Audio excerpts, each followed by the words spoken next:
Reaching tomorrow. वो छोटा सा व्हाट्सएप मैसेज ही तो था। फिर क्यों बेचैन हो उठे थे रविकांत। इस उबड़ खाबड़ पड़े लॉन में धूप को रौंदते हुए न जाने कितने चक्कर लगा डाले थे उन्होंने। बुलू आ रही है कल, न जाने कितने सवाल करेंगी अपनी माँ के बारे में।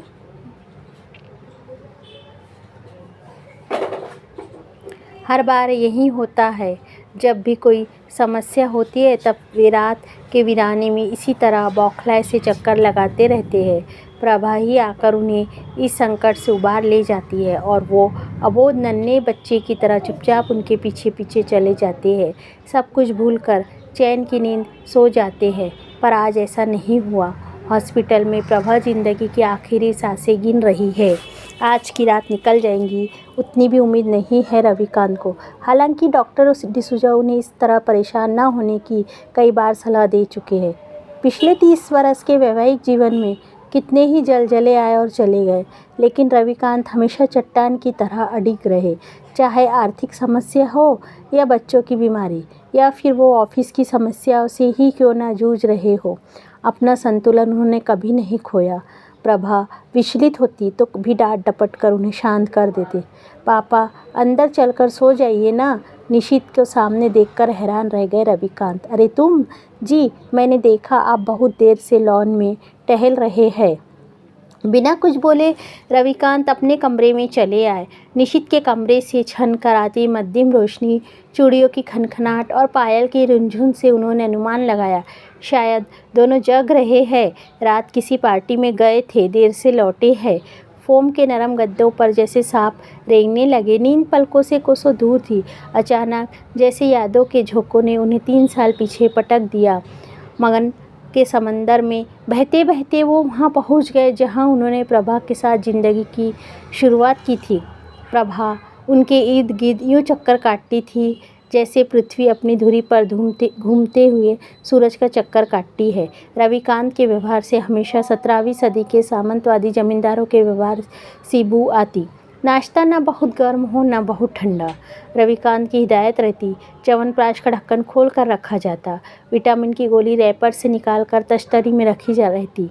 जूता ऐसे रखा जाता ताकि पाँव डालने में असुविधा ना हो। इसके बावजूद खुश होने के बजाय रविकांत पत्नी को टोक देते, कोई काम सलीके से करना आता ही नहीं तुम्हें। इतनी सारी चीज़ें सुबह सुबह भला कैसे कोई खा सकता है। इंसान खाने के लिए नहीं जीता, जीने के लिए खाता है। प्यार मन से किया जाता है, दिखावे से नहीं। उसका प्रदर्शन छिचोरे लोग करते हैं। यहाँ कहकर रविकांत अपना हेम शांत कर लेते और प्रभा मन महसूस कर रह जाती। प्रभा से उन्होंने तन मन की अथाह गहराइयों से प्रेम किया था। बच्चों का भी वो इतना प्यार कभी नहीं कर पाए। शायद बच्चों ने भी उनसे प्यार की उम्मीद कभी नहीं की। कट्टर नौकरशाह पिता को बच्चे भी कैसे प्यार कर सकते थे भला।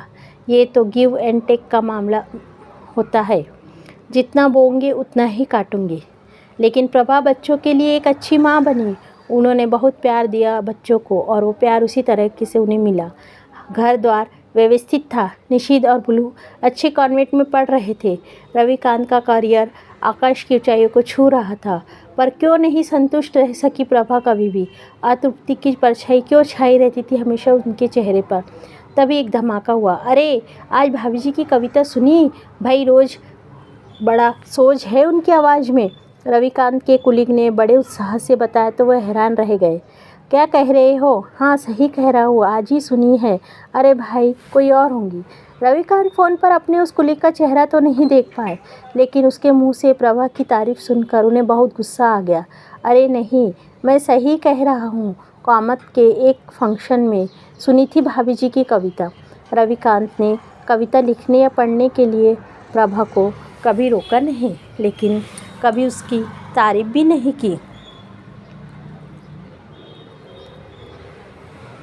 घर पत्र पत्रिकाओं से भरा रहता। बीच बीच में प्रभा की कविता कहानियों के छपने की जानकारी भी मिलती रहती। डाक का पुलिंदा खोलकर चपरासी प्रभा की डाक छाट कर अलग कर देता, लेकिन रविकांत कभी उनकी रचनाओं पर कोई बात ना करते। प्रभा को हैरानी होती कि बाहर कितना मान सम्मान मिल रहा है उन्हें, लेकिन पति की नज़रों में वहाँ एक असाधारण सी गृहस्थन है, उससे ज़्यादा कुछ भी नहीं। प्रभा कभी उनसे अपनी रचनाओं के बारे में बात करती भी तो रविकांत उसे झिड़क देते। कविता कहानी से क्या पेट भर सकता है कहकर वे अपना हम शांत कर लेते।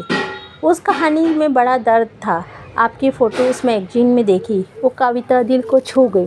लोगों से अपनी तारीफ सुनकर भी रविकांत नज़रअंदाज कर जाते। शुरू में रविकांत पर ईर्ष्या का जहर चढ़ा कि उन्होंने प्रभा से बातचीत तक बंद कर दी।